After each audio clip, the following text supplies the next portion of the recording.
Holy crap. Yo, check this out.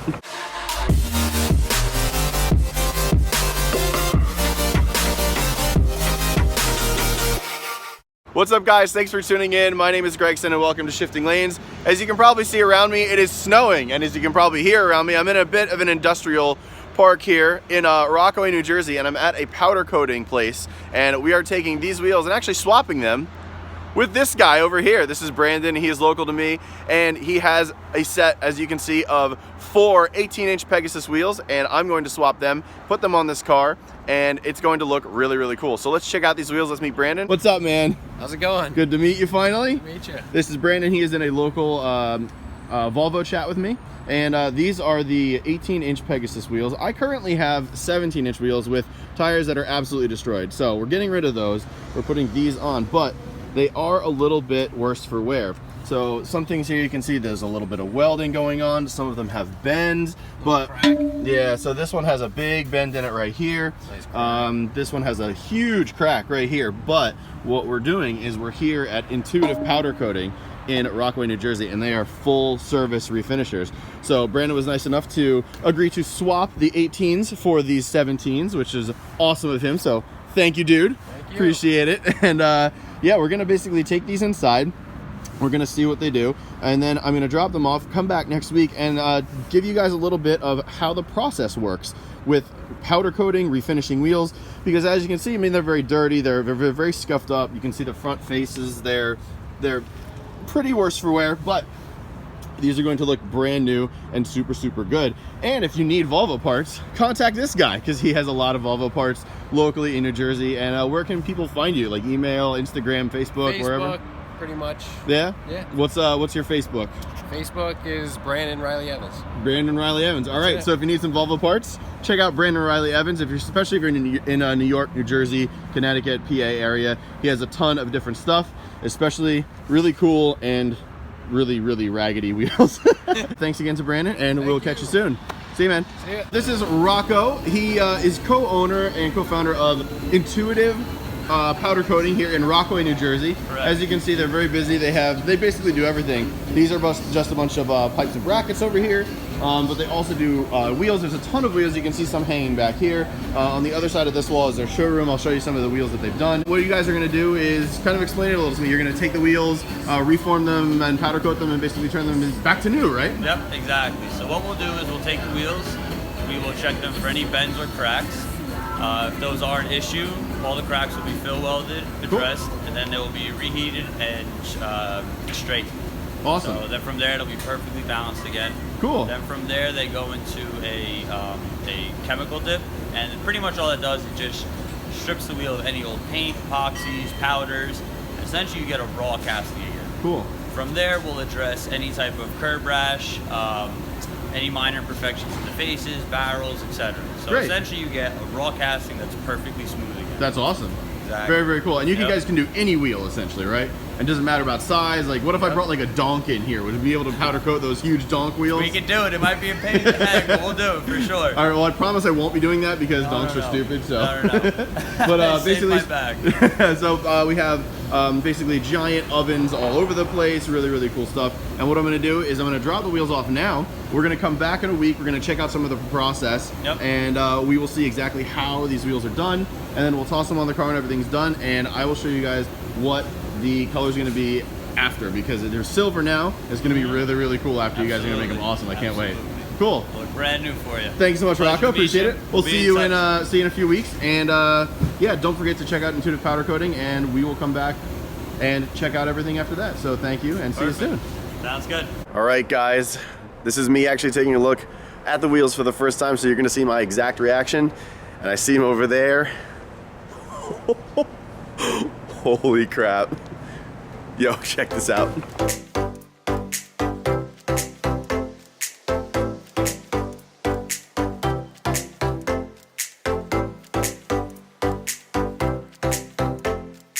So what I'm going to do is I am going to have one of the co-owners explain this whole process, because I am no expert in powder coating and I should not be explaining this to you. Basically what I would say is they were baked in an oven with powder. and coated. So that's not exactly what it is. So let's get with Rocco or Chris. Those are the two co-owners of Intuitive Powder Coating, and they can help explain this exact process so you guys know exactly how this works. So we have the wheels here, and we have Chris, the other co-owner. So you guys met Rocco in the intro. This is Chris, and Chris is gonna take us through exactly what happened with these wheels. We have one stood up so we can show you and exactly explain what we did on the welds and the bends. So Chris, take it away, and thank you so much for helping us out with this. Sure, man. Thanks for coming by. Yeah. Essentially, these things came in pretty rough shape. 2 of them were bent, 2 of them had cracks. So they get running through a wheel straightening machine, which essentially heats the outer lip of the wheel, and then has a, best way I could describe it is a hammer that will press and true the wheel to a perfect circle to ensure there's no shakes, vibrations, anything like that while you're driving the car. As far as the cracks go, it's ground down and then TIG welded, as most aluminum is, and then just we run it back on a balancer, make sure there's no hops or wobbles or anything. Perfect. And then from there we go through the rest of the process, which is cleaning the wheel. Each one of the wheels then goes through a grinding and DA sanding process to bring back the profile of the wheel cool. on the front face. So let me ask you a question, and I know actually I had this question as well as the rest of my Shifting Lanes crew. To get this blue here in the R, how exactly do you do that process? Do you do the white and then kind of etch the blue in, or is it more of you do the blue in one area and then tape it off and then do the white exactly? Actually, this is the best way I can describe it is a labor of love. The whole wheel gets coated white, including the back portion of the R. The R was white originally. From there, when the wheel is cold, it is laid face up, and then we fill it with blue powder and actually bake the wheel face up in the oven so it doesn't move around. Oh, that's it just cool. melts out naturally into the shape of the R. Wow, so it's white underneath and then blue on top. Yep, we actually have to go by hand and clean all of the particles of powder. The wheel gets cleaned after we put the blue in, and then it gets baked like through another full cure cycle, comes out, and it usually flows out perfectly to the shape of the R or whatever the engraving is in a piece. Wow. So. Well, thank you guys for all the hard work. They look absolutely incredible, and if you guys didn't see in the intro, which I think I noticed 1,000 times or noted 1,000 times, Intuitive Powder Coating, here's their number, this is their hours, and this is Chris. you guys did amazing work. I can't wait to get these on the car. And now let's go to Mavis over in Morristown and get the Nokians on. All right, it is the next day, and I am here at Mavis Discount Tire. It is local to me here in Morristown, New Jersey, and the Volvo is sitting right behind me. We are about to rip off these summer tires and wheels and put on the new Pegasus wheels with the winter tires. Now, the winter tires I chose are Nokian Hakkapeliitta R3s, and that is essentially one of the, if not the best studless winter tire you can buy. So let's put the tires on, and then I'm going to explain and show you exactly why well, not just Nokian, but winter tires are really essential for your car, and we're going to match them up versus the summers, and the difference is going to be insane. So let's get these wheels and tires on, and then I'm going to show you exactly why you really need winter tires.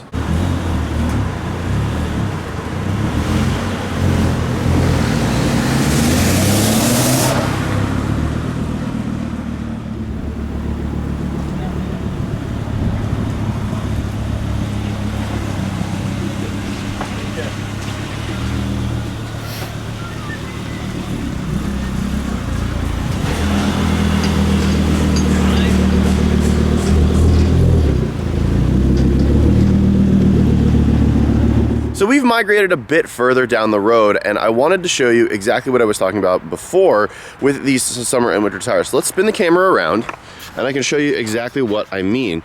Now, this is the summer tire that came off in the summer wheel. And you can see here, this is the winter tire, and this is the summer tire. There is a huge difference in tread. So there's a tread here, it's very minimalistic, it's very flat to provide the most grip possible. Here, you see that there is a massive sipe. Now, a sipe is basically just cuts in the tread to give you more traction. Nokian is one of the best, if not the best, at studless winter tires. I also had General Ultimax Arctics on my old WRX. They were great budget tires. They came out to about between $100 and $150 a tire. These are right around $200 a tire.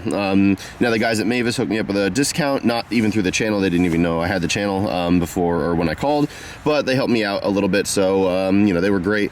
But this is the difference. This right here, this and this. It's the tread. The tread is the most important part of it. The second most important part of it is tire compound. Now this is a much firmer, squishier tire compound, and if you feel this, if you feel a summer tire in winter, it's extremely hard and not very pliable. Whereas this, I can actually take this sipe and move it with my hands. You can see that moving when I put my thumb on it. So that's really the two main reasons as to why you need a winter tire versus a summer tire. These are slightly thinner. These are 235s, these are 245s. So yeah, there you have it. I think that every person in the world should really have winter tires. All seasons are completely pointless. That's just my personal opinion. They're great for budget, but you know, if you spend the money up front and get a summer tire and a summer wheel with a winter tire and a winter wheel, I believe you'll save money in the long run, as well as have better grip and optimal traction for every season. I think you guys should do that. And go check out Mavis in Morristown, New Jersey if you're local. They were awesome to me. So one thing I needed to tell you guys about, and that actually is in the title of this video, is that these wheels actually helped solve a really interesting issue. I was having a huge vibration in this car. Ever since my WRX rolled into this car, there has been a vibration up front after you get to 45 miles an hour and above. Below that, it was totally not noticeable at all. I was unfortunately thinking it may have been a suspension component. We may need to do new springs or something like that, or tie rods or whatever, which is an annoying job, not crazy expensive, but super annoying.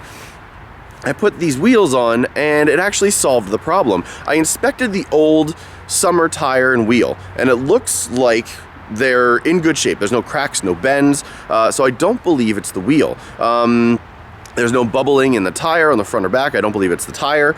The hub-centric ring and the spacer, they don't look really worse for wear either. So it's possible that it was just reinstalled wrong, or something to do with the wheel or tire, because there's literally no vibration anymore when this car is rolling over 45 miles an hour. It also may have been that the alignment was a little bit out. I'm going to get an alignment on this set of wheels as well as the summer tires and wheels when they go back on in the spring, just to make sure the car is optimally aligned for when we do take on the BMW M3, as well as the rest of the shifting lanes crew. So I will update you on that, but putting refurbished, refinished wheels and tires on this car solved a huge issue. So it's worth it to go to your local mechanic or local shop, get it checked out, and see what it is, because it may not be something with your suspension. It may be something with the balancing of tires or wheels. Two more things before I end this video. I don't know if you guys have noticed, but Chad's been talking a little bit of smack on his videos. If you haven't seen it,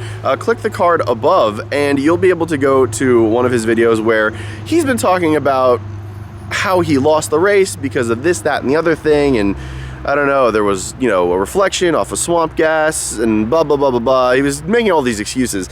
I don't know. I got a front wheel drive car and I beat him straight up, so I think he should just shut up. We're gonna redo that race again in the spring and I'll beat him again, and then he'll just keep complaining about it. Stay tuned for that. Chad, sorry, not sorry. So you lost, too bad.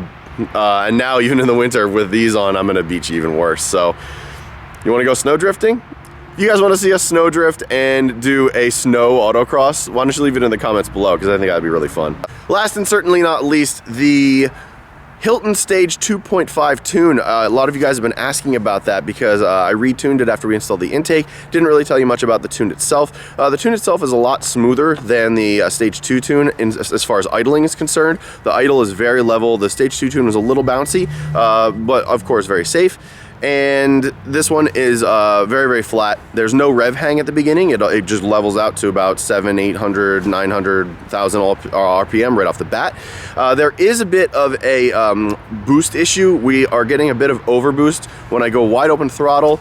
At around 2,700 RPM, I hear 3 blats like bah, bah, bah, right out the back, and then the boost cuts a little bit and then kind of kicks back in. I hear more blats, and then it's all over the place. But I'm in touch with Rob Hilton and we are going to figure it out. I've also ordered an IPD boost gauge because FCP Euro does not make an aftermarket boost gauge or even just a normal boost gauge for these cars. So I ordered an IPD one. with the R face, so it matches the dials inside, and that should look really cool. I will install that and show you guys how to do it in an upcoming video. IPD also has a video where they show you how to do it, and I will link to that video when I make that video. So that's coming up soon. Other than that, I really love the look of this car, guys. It looks super sharp. I think the wheels came out great. Thank you so much to Intuitive Powder Coating again for their hard work. Thank you so much to the guys at Mavis Discount Tire. Nick, I believe Edgar, and Rick, you guys were great. If you're in the northern New Jersey area, go check them out and tell them I sent you from Shifting Lanes. You probably won't get a discount, but they were awesome to me, and they just had great customer service there. So that's pretty much it on that. Thank you guys so much for watching this video. We appreciate every single one of you that watches these videos, and I cannot wait to bring you more content on this car as well as the rest of our cars in the winter and the spring. We basically have our whole video setup and all of our videos ready to go. Not ready to go, but we're filming them for you all throughout almost half of March. So you're probably watching this in middle of January, and yeah, it's we have a ton coming up for you guys. So stay tuned for that. If you want to follow us, you can follow us. I am at RealGregsonM. You can follow us at Shifting Lanes on Instagram, Facebook, Twitter, wherever you like. Don't forget to follow Chad at Chenedy83 and Hanson at Mr. Hanson Luckman. And especially if you follow us on Instagram, you'll get teasers as to when these things happen and before you can even see them on YouTube. So go check us out there. There's a ton of videos, and we're doing stories and basically smack talking each other. So check that out. You guys will definitely really enjoy it. If you'd like to get in contact with us, it is contact@Shifting Lanes. We read every single email, and we appreciate every email you guys send us. It is awesome to hear that you guys truly love what we're doing here. You know, there are always a few haters. You're gonna have a few haters, but we tend to just generally ignore them or focus on the positive, because for every 99 messages we get one that's like, oh, you guys suck, but we're gonna keep doing this, so you guys can't really bring us down. All right, that will do it. Thank you so much again for watching. My name is Gregson, and I will catch you next time. See ya.